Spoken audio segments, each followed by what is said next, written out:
It seems like Starmer's entire government is full of compulsive liars. If they can lie on their CV, mislead about their expenses and donors, and lie to the police, you better believe they are lying to you. Keir said he was cleaning up politics. Clearly, yet another lie. In today's video, we will go over the breaking news that Transport Secretary Louise Hay admits pleading guilty to offence in connection with misleading police in 2014. But first, make sure you like this video and subscribe to the channel for all things Westminster. So, as stated in the intro, Transport Secretary Louise Hay admitted to pleading guilty to offence in connection with misleading police in 2014. This government is corrupt to the core. Have a watch.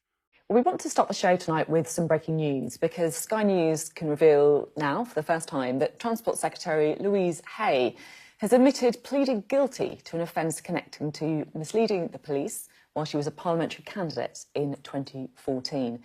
Well, our political correspondent, Rob Powell, has this story. Rob, what have you found out?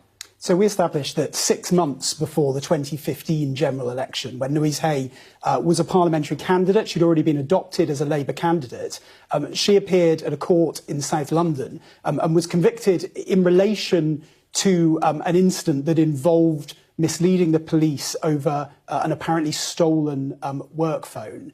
Now, we put this to Louise Hay and her team, and they have issued us quite a long statement explaining from their point of view what went on here. And I think it's worth reading out that statement in full to establish what she says went on in her point of view. She says that in 2013, I was mugged while on a night out. I was a young woman and the experience was terrifying. I reported it to the police and gave them a list of what I believed has been taken, including a work mobile phone that had been issued by my employer.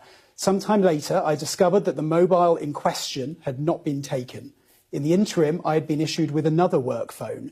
The original work device, being switched on, triggered police attention, and I was asked to come in for questioning. My solicitor advised me not to comment during that interview, and I regret following that advice. She goes on to say, the police referred the matter to the CPS, and I appeared before Southwark magistrates. Under the advice of my solicitor, I pleaded guilty, despite the fact this was a genuine mistake from which I did not make any gain. The magistrates accepted all of these arguments and gave me the lowest possible outcome, in brackets, a discharge, available. So she is saying that this was essentially a mistake, a misunderstanding, but that she went to police after this got flagged and didn't say anything, and then went into court when she was facing these convictions while a parliamentary candidate and pled guilty and admitted to them, even though she says at the time this was all a mistake and it didn't happen. Now, how this story has come to light is through a number of sources that have been talking to Sky News. And we have three separate sources who tell a different story. They say that the reason why that false report was made to the police, that it was made for personal gain on Louise Hay's part. We also have two sources that say that at the time where she was working at Aviva, that she lost her job there as a result and following an internal investigation at Aviva. So it's a complicated picture, a complicated set of circumstances that happened 10 years ago. We also understand that she informed the Shadow Cabinet. When she was appointed to the Shadow Cabinet, she informed the party of this as well. We haven't had any response from Downing Street as yet, and we haven't had any response from Labour. But clearly, I think when you put together the sources that we have compared to the on-the-record statement that we now have from Louise Hay, I think there are still significant unanswered questions about it.